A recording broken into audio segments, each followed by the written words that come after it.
Imagine having to do this every single day.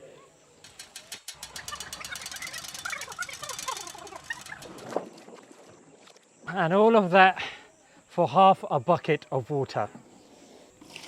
And that's why here at Spot, we are creating boreholes. Fresh drinking water for the whole village, all with the turning of a tap. Make sure you donate today. Assalamu alaikum guys, and welcome to another episode of Smile to Jannah, where I'm joined with the master men, Ali Dawa and Muhammad Hijab. The master manipulator. Come on. And talking of master manipulator, some people are accusing Kanye West of being a master manipulator. Somebody who believed in God, somebody who promoted Christianity. And now in this clip, you'll see him admitting or claiming that God didn't accept his prayer because of a crisis he was going through. Therefore, he doesn't believe in God. In fact, He's an atheist now. he is God. Oh, even worse. So let's Reminds me have of Pharaoh. let's have a look at this video He got destroyed. and then respond to Ali's Pharaoh point. I have my issues with Jesus. There's a lot of stuff I went through that I prayed and I didn't see Jesus show up. I had to get up and do it myself. And anyone to disagree, I'm the God of me, and you can't tell me who I am. Ali, what's the point about the Pharaoh you were saying? I don't know. It doesn't matter. You see a common pattern with the people that Allah subhanahu wa ta'ala mentions about Haman, is it Qarun, Firaun. All of this, bro, stems from, you see, if you roll around with people who are quite wealthy, sadly, I'm not rolling with them. And neither am I. The point is this, when you roll with people who are really, really wealthy, bro, you see they go to the sense of reality, even the mafia, the reason some of them end up being killed is because they feel, you get this false sense, Shaitan gives this false sense of, I am untouchable. Death, what is death? Death, it's like it's not going to happen. Because we wake up every morning, we think I'm going to wake up again tomorrow. I mean, the Quran says, يَحْسَبُ أَنَّ مَا لَهُ أَخْلَدَ. He thinks that his wealth will make him immortal. Bro, look, wealth, how is it wealth is connected to immortality? This shows you when you have this wealth, bro, you are in this false reality, sense of reality of thinking, I am untouchable, nobody can touch you, until you have a bullet in your head, boom, and you realize what time is, but it's too late. So the thing is, you always see a pattern, Aki. The fact that he goes from Christianity, this, to forget saying, I don't believe in God, to now claiming I am God, it shows you're psychologically disturbed. You're not right in the head, bro. And he did this before. It's not the first time he claimed to be God. Yeah. Remember that time he did, and he banged his head on the. Did you see him walked into a lamppost? No way. Well, did you see that? Remember? I didn't see that. Yeah, he walked into a lamppost, bro. I think we have to look at Kanye West in a completely different way. He's a person who's been medically diagnosed with bipolar disorder. Has he? He has. And the thing is, people who have been diagnosed with that, when they get into the manic episodes, they are actually insane. Wow. They're insane. Well, in fact, what they could be saying in Islamic terms could even be disregarded. Because the penalty from this guy. Yes, if he's in his manic state, and because mania is usually accompanied with psychosis, so psychotic. Let's stick on one point that I think is is very beneficial for the people, and a lot of people go through this, which is they have a certain expectation of dua. It's a very, very basic rudimentary understanding of dua, which is I make dua, I do this, therefore God owes me this. Thank you. Now, the first point I want to highlight is Abu Sa'id al-Khudri's hadith, which is 3 things happen to your dua when you make it. If it's accepted, number 1, you'll get the thing straight away. Number 2, a calamity that was going to come, your dua averts that calamity. Or number 3, you'll be rewarded for it on the day of judgment. And that is better for you. Yeah, so that is what happens now. A lot of people are under the impression that I've made this dua, therefore I must get that. I mean, where is this coming from? I mean, are you asking or are you commanding? Thank you. So there's a difference here. When you ask, you're humble and you're at the mercy of the other individual. It's up to them if they accept it or not. And that's our relationship with Allah. Slave, master relationship. We ask, He doesn't have to give, and He knows better than us. Wallahi, this is so deep, bro. All these issues go back to the issue of Tawheed. Wallahi, just all of this, because what it means is the fact that he's denying this is saying basically, I don't have enough tawakkul in what I've asked. I don't have tawakkul is having trust in Allah, knowing that He's the all wise. Because you need to understand, when you ask Allah subhanahu wa ta'ala, Allah knows better than you. I've been in situations where I've asked for things I haven't received it.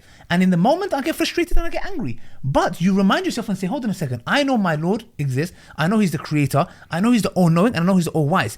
He knows something about my dua that I do not know. He's probably protecting me. That is where tawakkul comes in, and you know, and you need to understand, we worship Allah not based on what He does for us. Let's make this very clear.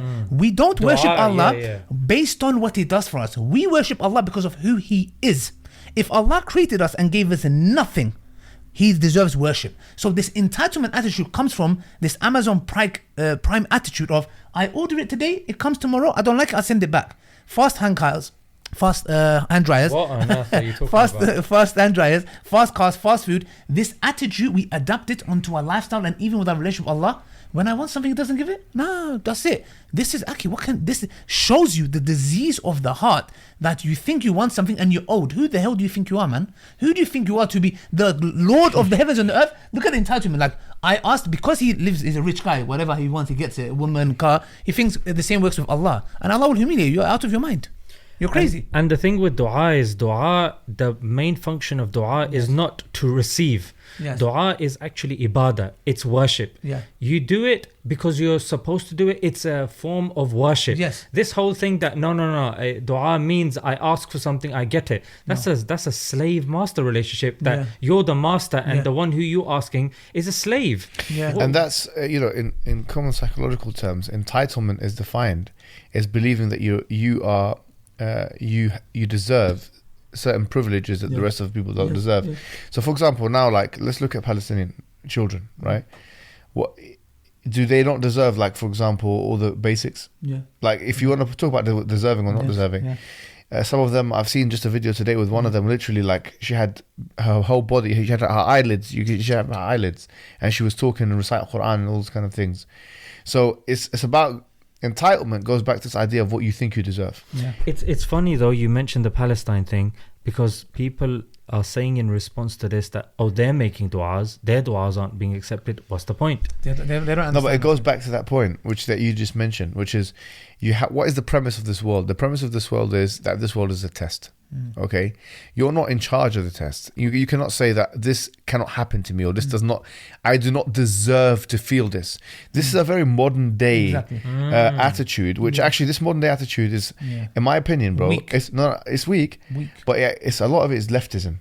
Yes, It's leftist ideology, because do you know? And I was having this discussion with someone else recently. Is that the field of psychology has been mixed with leftism. Yes. So you have these buzz terms nowadays. Trauma. We mentioned the word gaslighting. Can be used in a very ideological way. Love bombing. All these terms are not in the literature even. They're not even in the psychological literature. They're leftist terms. And so you say, I deserve this. And so the relationship that they have with God is almost as if they have a blame relationship with God. A lot of it is, well, because why don't I deserve this? It's this entitlement attitude, which they think they deserve. Brother or sister, you don't deserve anything. Yes, frankly, give me proof and evidence that you deserve anything. That you deserve the glass of water that I've got in my hand, the equivalent of that, or the equivalent of the basic needs according to Maslow. Heartbeat. That's because that's the presupposition. Tell me one thing you've done for a heartbeat. Exactly. Tell me one thing. What have you done when you was born as a baby to get a heartbeat? Yeah, and subhanAllah, one of the du'ats that we say after we eat food, one of the Prophet ﷺ used to say, Alhamdulillah alladhi at'amani hadha wa razaqanihi min ghayri hawli minni wa la quwwa. That Alhamdulillah, that all praise and thanks be to Allah, the one who provided me this food, yes. And he provided it to me, he fed it to me and provided it to me min ghayri hawlin minni wa la quwwa, without any strength from me or power. Meaning what? Meaning that if you consider the fact that I'm going to drink this water now, I'm going to drink this water now, and if I drink it, this water, how it was distilled, how it was taken from wherever it was taken, the glass itself, all of these things, I had nothing to do with the process of that. And then when you talk about my body now, how now this water is going to be received in my body, the respiratory system, the digestive system, and all of these kind of things going into the urinary. I have no control over any of that. So you're actually being served. If you think about it, these things are serving us. Because it's the idea that we have control of all these variables, and that we should have this. So there's two things: there's entitlement and the false idea of control. Those are the two things. If you dismantle that, then you'll be able to live a better life. And that, do you know who's discovered that, bro? The ones who have discovered that now are the Westerners. That's why they have, you know what's become into fashion? Stoicism. Yeah. You know, Ryan Holiday and these other guys are like writing these self-help books on the obstacle is the way and live the life of a Stoic and these kind of things, because the Stoics had this idea of the dichotomy of control. When you realize how little control you actually have of your life and the variables around you, then you start to appreciate it's actually a liberating experience.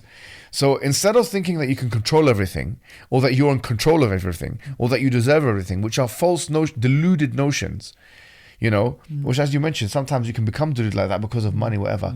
The better thing is to humble yourself. Ask, if you don't receive it in the way that you think is right, then realize that you're in a test. Exactly. That's the reality of the situation. And not only that, when you make a dua, who told you? You need to understand, when you make a dua, the fact that we believe is accepted. Now, accepted means that it is on its way to be delivered.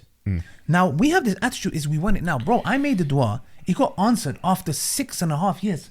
Bro, I'm telling you, look, 6.5 How is years that later. helpful? Let me tell you it's helpful. I want something now. That I'll is the get it 6 problem. years later. What's the Allah point? doesn't work in your time. How dare you? Allah has his own time. Allah has a sunnah of doing things. Bro, 6.5 years it took me. Yeah, but I want that thing now, though. Now, let me tell you what's more beautiful about it, yeah? Now, if Allah told me, if I knew, okay, I'm going to make a dua and it's going to be accepted 6.5 years later, it'll put me off. Like, I'll be like, oh, that's so long. Allah does. That's why sometimes not knowing things is better, the unseen. Because you know why? And the fact that we have the pixel, Allah has the picture. Exactly. So Allah knows the bigger plan. Yes. So when is the dua actually going to be of benefit to you in the long run? Exactly. Because when you make a dua, Allah's saying, you want this thing, you are not ready for it. I need to prepare you. Bro, 6.5 years prepared me for that dua to be accepted. Otherwise, I would have destroyed that dua. Simple as that. That's what I'm going to say, inshallah. Zishan, it was a pleasure always. So Kanye West, come back to come back to your fitrah. Come back to your fitrah. And revert back to Islam.